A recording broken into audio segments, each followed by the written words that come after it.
और इस आदमी का डिग्री का ही पता नहीं है। इलेक्शन कमीशन कह रहा है हम डेटा नहीं दिखाएंगे, अब मोदी जी कह रहे हैं कि हम डिग्री नहीं दिखाएंगे। ये संविधान की पे डकैती है, लोकशाही पे हमला है, इंडियन डेमोक्रेसी पे हमला है, ये कॉन्स्टिट्यूशन पे हमला है, इंडियन रिपब्लिक पे हमला है। आप जो हर जगह बैरिकेडिंग कर देते हैं, यूनिवर्सिटी कॉलेज तमाम इंस्टीट्यूशन में बैरिकेडिंग कर रहे हैं, क्या यूनिवर्सिटी बैरिकेडिंग का जगह है? क्यों आपको आंदोलन से डर क्यों लगता है? आप इतने पॉपुलर लीडर हैं, इतने ज्यादा आपको लोग पसंद कर रहे हैं। बिहार में जो कुछ किया, उनकी वोट अधिकार यात्रा का असर अब गृह मंत्री की रैलियों में भी दिखने को मिल रहा है। लेकिन उसके अलावा उन्होंने जेन ज़ीस पर जो एक जिम्मेदारी सौंपी है संविधान को बचाने की, वोटों को बचाने की, उसको लेकर एक तरफ तो उनका नैरेटिव और दूसरी तरफ जिस तरीके से जो मीडिया है, नेशनल मीडिया इस देश की, वो उसे जिस तरीके से प्रेजेंट कर रही है कि उन्होंने युवाओं को भड़काने की कोशिश की। जो कुछ नेपाल में हुआ उस तरीके का माहौल वो इस देश में बनाना चाहते हैं। इसी विषय पर बात करने के लिए हमारे साथ इस वक्त प्रोफेसर रतन लाल जी मौजूद हैं। तो सर, कैसे देखते हैं आप? पहले तो राहुल गांधी ने जो जिम्मेदारी दी है जेन ज़ीस को, वो, और उसके बाद नेशनल मीडिया जैसे इसे परोस रही है कि वो दंगा भड़काने की कोशिश कर रहे हैं, जैसे नेपाल में जो कुछ हुआ वो भारत में करवाना चाहते हैं, इसे कैसे देखते हैं? जो नेशनल मीडिया जिसको आप कह रहे हैं वो तो सब यहाँ पे है, वो तो मदारी मीडिया है, वो दिहाड़ी मीडिया है। तो उसको तो सरकार से विज्ञापन लेना है, पैसा लेना है, तो भौंकेगा, चिल्लाएगा, जो मर्जी है तोड़ मरोड़ के पेश करेगा। क्या राहुल जी ने कहा है कि सड़क पर उतर के विद्रोह कर दो? नहीं कहा ना। अगर वोट चोरी हो रही है, अब वोट चोरी का मतलब सिर्फ वोट चोरी नहीं है, वो सब तमाम संवैधानिक अधिकारों की चोरी है। कि वो समझिए आपकी शिक्षा की चोरी है, नौकरी की चोरी है, सब चोरी है। कैसा हो सकता है कि हर चुनाव दर चुनाव हम लोग जाते हैं और फील्ड में भीड़ नहीं होती है, भाजपा की इतनी रैलियां होती वहाँ भीड़ नहीं होती, और उसके बाद जब रिजल्ट आता है तो पता लगा 1.5 लाख से जीत गया। तो क्या जादू है उसमें? क्या जादू है? नहीं है ना।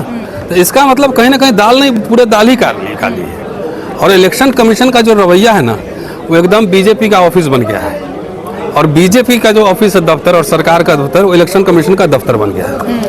अगर 4 सवाल मान लो पूछे गए सीआईडी से, और सवाल मैं पढ़ के तो सुना ही देता हूँ, आज टाइम कम था इसलिए मैंने बोला नहीं, कि वह डेस्टिनेशन आईपी दीजिए जिससे फॉर्म भरे गए, डिवाइस डेस्टिनेशन पे ये आवेदन दाखिल किए गए। तीसरा और सबसे महत्वपूर्ण, ओटीपी ट्रोल दीजिए, क्योंकि आवेदन दाखिल करने के लिए ओटीपी लेना पड़ता है। सिंपल सवाल है, और इस डिजिटल युग में आप कहेंगे कि हम नहीं देंगे, जो कि सब टिप्स पे अवेलेबल है। इसके पहले भी राहुल जी ने ये कहा था ना कि भाई हमें डिजिटल डेटा दीजिए, सीसीटीवी फुटेज दीजिए, फॉर्म 17 अपलोड कीजिए। तो सीसीटीवी फुटेज से निजता का हनन कैसे होता है? तो फिर लगाते क्यों है वहाँ?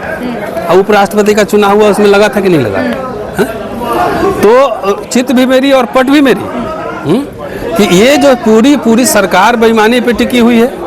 और इसलिए मुझे लगता है कि अमेरिका को ये बात पता है, इसलिए मोदी इतना डांटा है अभी सिंदूर वाले मामले पे। मोदी साहब का कोई एग्रेसिव जवाब आपने सुना है?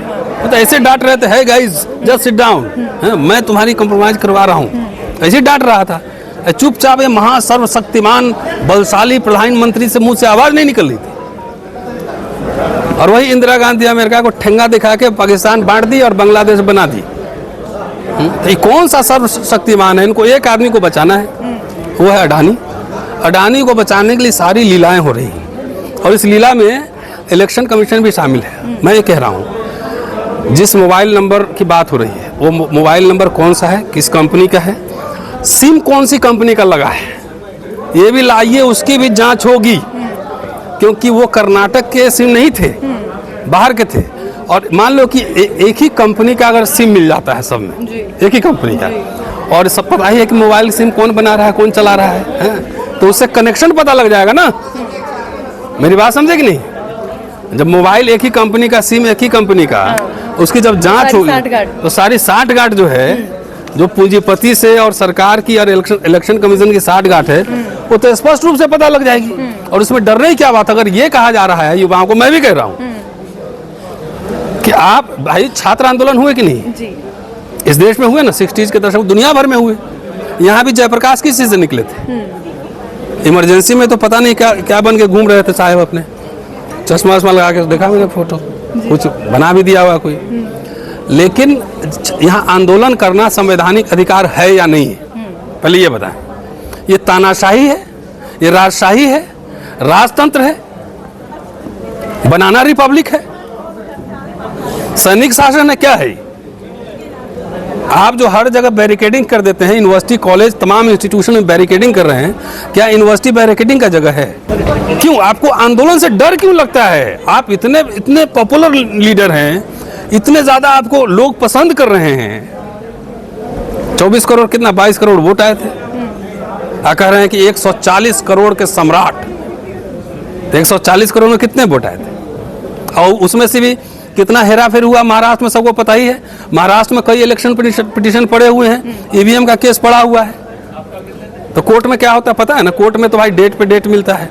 तो जो लड़ाई पॉलिटिकल लड़ाई है, अभी कोर्ट नहीं जाना है, अभी इनको जनता के बीच एक्सपोज करना है। जनता की अदालत कोर्ट से भी बड़ी अदालत होती है, हाँ? तो इनको जनता के बीच ले जाके एक्सपोज करना है कि देखो ये फ्रॉड सब है, जिम्मेदारी सब है, ये वोट चोर है, आपका वोट चोरी करके ही। नहीं तो कैसे हो सकता है कि एजुकेशन आज बात कर रहे थे ना, इतना लाखों लाख फीस होते जा रहा है और सरकार पे कोई फर्क नहीं पड़ रहा है।